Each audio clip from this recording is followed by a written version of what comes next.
Okay, we're back. UFC 319, Dricus du Plessis versus Hamzat Chimaev. You guys know we're coming here. We're going to break it down. We're going to save you some time because I'm not going to be sitting here giving you guys some 2 hour long prediction. I talk fast. I'm going to keep it going because I'll tell you what, I work a real job. You see the dog collar I got on right now. I don't have time for it. I'd love to do it.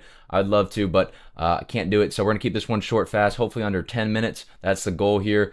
Last card, I did go 11 for 12. The only fight I missed was the Cody Brundage versus Eric McConico fight, which I did express my discomfort in picking Cody Brundage. So almost perfect. We fenced it, the one fight we missed. So pretty perfect card for me. Like I said, I'm going to go ahead and rip it into this one. Rip it, rip it in, baby. Let's get it rocking and rolling, for real. Dricus du Plessis versus Hamzat Chimaev. I'm going to be throwing up clips just for this one and this one alone. So what I see, the Dricus du Plessis, man, him against fucking Derek Brunson, the problem with that fight is, man, he's going to be losing the power and his attributes to just stand up. Because if he starts trying to just stand up or out muscle or just kind of, frame max against Hamzat Chimaev, it's just not going to work. His technique is too good. If he starts getting sloppy, he's going to lose. He's going to get subbed. So what I see this fight doing, I see it one in two ways. He either gets sloppy, stays true to himself, and just kind of tries to be goofy and gets subbed in round one. Or I see him actually being a little bit more technical, which a guy like Drick is trying to stay technical under a guy with the pedigree of wrestling that Hamzat Chimaev has. It has decision written all over it. Domination for 5 rounds from Hamzat Chimaev, getting the takedowns whenever he wants. He neutralizes anytime Dricus wants to blitz, which is a big part of his striking. I see Hamzat actually doing better in the striking, getting the grappling going whenever he wants, and Dricus just overthinking it, or he comes in there and acts like a goofball and gets subbed in round one. Those are the two ways I see it. I'm playing Hamzat Chimaev by round one submission, or I'm playing Hamzat Chimaev by decision. I think there's going to be value on both sides. So that's what I'm going to be doing for this fight. I'm Hamzat Chimaev all day on this one. Unfortunately, Dricus ran into a terrible matchup. I think everybody's a terrible matchup for against Hamzat Chimaev. So next up, Lerone Murphy versus Aaron Pico. I hate Lerone Murphy. I'm not going to lie. This might be a little bit of a biased pick. I also don't like that he's undefeated too. I believe he's undefeated. Anyways, I just don't think I could pick Lerone Murphy here. I really want to. I'm going to fence it this one a little bit. I would say try to stay away from this one. If you do want to play something, I'd play Aaron Pico, maybe plus 5.5. I feel like that's pretty safe. Lerone Murphy gets dropped in every one of his fights. Therefore, Aaron Pico should survive. He's a tough guy. Lerone Murphy's not a finisher. Plus 5.5. Aaron Pico makes sense to me. I think he can win a round. He should drop Lerone Murphy at some point or do something significant. So I think Aaron Pico's a little bit of a dog. I don't think he's trash. I'm going to be picking Lerone Murphy, but I'm going to be playing Aaron Pico plus 5.5. That's the bet. I'm not going to be betting on Lerone Murphy. So I'm picking Lerone Murphy, though. Jeff Neal versus Carlos Prates. Carlos Prates, I think this one's going to be tailor-made for him to do good and look good here. I think Jeff Neal is going to be moving around. I think a guy in Ian Gary is just a super hard matchup for anybody. I think Ian Gary has potential to be future champ in the division. I think he gives problems to everybody. So, I'm going to be picking Carlos Prates. I don't think Jeff Neal really is going to be... He's going to be a little bit too one-dimensional. We know what his game plan is. I think Carlos Prates will be good enough. He will lose round one, as he always does, and then come alive in round two. I think find a big shot and put Jeff Neal on the ropes and maybe get a TKO up against the fence, something like that. I think Carlos Prates is really good. I think he's going to have a bounce-back performance. I am a little bit worried. I'm not going to be having too much exposure to Carlos Prates because I think he can show signs of quitting. Obviously, he's gotten better and better, and I think he's going to give Jeff Neal problems in this fight, but I'm not going to be overexposed to Carlos Prates, but he is going to be a confident pick. Next up, this is one that I might have a little bit too much exposure to because I just think MVP is the fucking world beater, man. I think this guy's great. His striking, especially in a guy like Jared Cannonier, who, in a 3-round fight, a 5-round fight, give me Jared Cannonier all day, right? But in a 3-round fight, age advantage, going to Michael Venom Page, which is something I didn't think I'd be able to say in his run throughout the UFC. I just think his striking is too much. You guys know what the drill is. You guys watch MVP fight. You can't really prep for him. Everybody gets in there and they're like, fuck, this guy is a lot faster than I thought. I think it's going to be more of that. I'm thinking Michael Venom Page by 29-28. I think Jared Cannonier will kind of wake up maybe in the 3rd round and hold him up against the fence and do something like that. But I don't see any striking success for Jared Cannonier. I'm going to be picking Michael Venom Page to win this fight by decision. Tim Elliott versus Kaya Sakura. I'm not going to sugarcoat it, man. I think Kaya Sakura is really fucking good. I really do. I think he gave Pantoja probably... I know people like to say Urseg was kind of Pantoja's hardest fight. Dude, I think Kaya Sakura was his most dangerous fight. I think that was where he was actually put into the most trouble that we've seen in his title reign. I think Kaya Sakura is really fucking good. I think he's got those sharp fucking knees. I think he's got the elbows to everything. I think he's just gonna have so much finishing potential. I think he's just huge too. His takedown defense is insane. He's super athletic. Kaya Sakura, I'm gonna be overexposed to this guy. I'm gonna have a ton of fucking money on Kaya Sakura because I really think he is the real deal. As crafty as Tim Elliott is, get him out of here, man. Kaya Sakura by KO.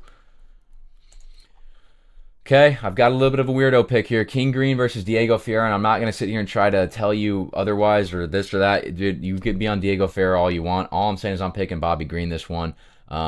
Queen Green, I'm going to be picking him. I'm not going to lie. I think he's going to be looking like he's in the Matrix. Every once in a while, he has some of these performances where he just looks good and his chin, as much as he likes to do the chicken dance, I think it will hold up, and I think he will see the overhand rights. I don't think Diego Ferreira is that much of an attribute advantage or something like, Jalen Turner outstriking King Green, whatever, this or that, I just don't see that type of stuff happening,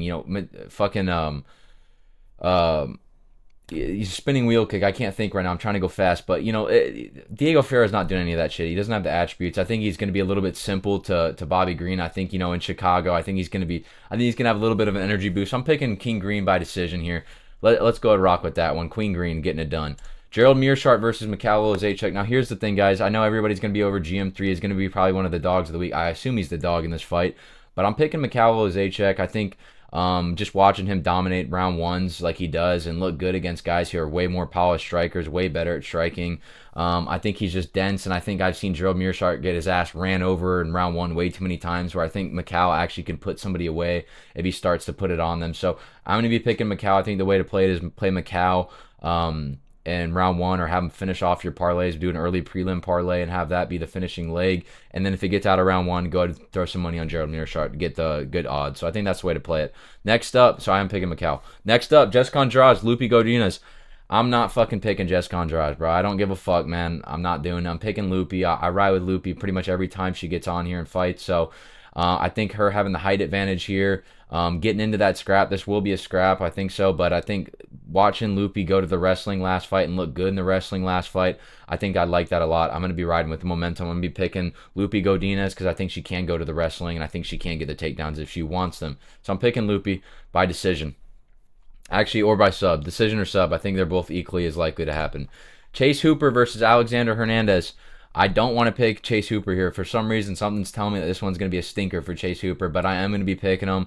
I guess I'm just going to go with him getting a sub. I mean, I don't know. I guess the odds reflect it, but man, don't fucking sleep on Alexander Hernandez. But no, this guy's a joke. He went to split decision with the balding guy. So like I said, can't think right now. It's been a long day of work and the vibe. So we're picking Chase Hooper, but I'm not loving it. I'm not going to be overexposed to that one either. Edson Barboza versus Jakar Close. I'm picking Jakar Close. I don't care, man. I know Edson's good.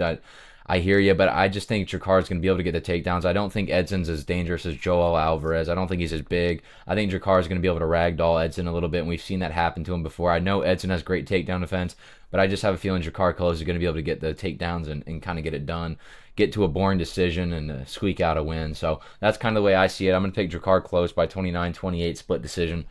Next up, we got Brian Battle versus Nursultan Rozaboyev. This one has split decision written all over it. I'm actually going to be picking Nursultan Rozaboyev. I think he's going to easily take round one. I'm not a big Brian Battle guy, man. I think this guy kind of sucks. I think he's got relentless pressure, and that's good. But I think a guy in Nursultan is going to have that right hand to be able to slow down that pressure. And I think Brian's going to figure out real quick that, he's not really going to be able to bully him in the clinch. He's not really going to be able to bully him in the takedowns. And I think on the feet, Nursultan has a stopping power. So he's going to have to show a little bit more respect. I'm thinking he wins round one, Nursultan does. And I think he squeaks out of round two, and Brian Battle destroys him in round three, almost 10-8ing him. And I see, Nursultan getting a controversial decision. Is kind of how I see that one. So I'm taking Nursultan Rozaboyev. Karine Silva versus Dion Barbosa. I'm picking Dion Barbosa. I know everybody's over Karine Silva. I don't really know how she wins. Her striking sucks. She doesn't look good. But I'm just going to pick her, man. I don't really have much else for you. I think she has the grappling edge. I think she's going to be coming up through the division and being a prospect. I thought that loss from Miranda Maverick wasn't that unimpressive. So I'm going to pick Dion Barbosa. I don't know what you want from me. Next up, I don't know this fight at all, so ignore anything I say about this one. I have no idea. I've never seen these guys. And then this little freak from Kazakhstan who looks exactly like a Sue Almanbayev from the same place, he's going to get the job done against Joseph Morales by dominant decision. So that's going to be the picks for the card. Hope you guys enjoy. I will be seeing you. Hopefully, I might drop a little bet slip for you guys here and there or whatnot, and hopefully once I get out of work and shit starts slowing down, I'll be able to get you guys some better quality stuff, some better content. That's the hope of at least. So, like I said, things just been super busy for me. I've kind of been slacking, not really getting the level of content that I want, but not giving the level of picks, anything, effort, the time, the calendar, the schedule. I mean, fuck, falling short here, but I'm a busy guy, so. Hope you guys can understand and leave a like, comment, subscribe if you enjoy. Hopefully, I can start getting some better value out at least in the bet picks because I've been doing great in betting this year. So, I'll talk to you guys later. Good luck. Have a good rest of your night.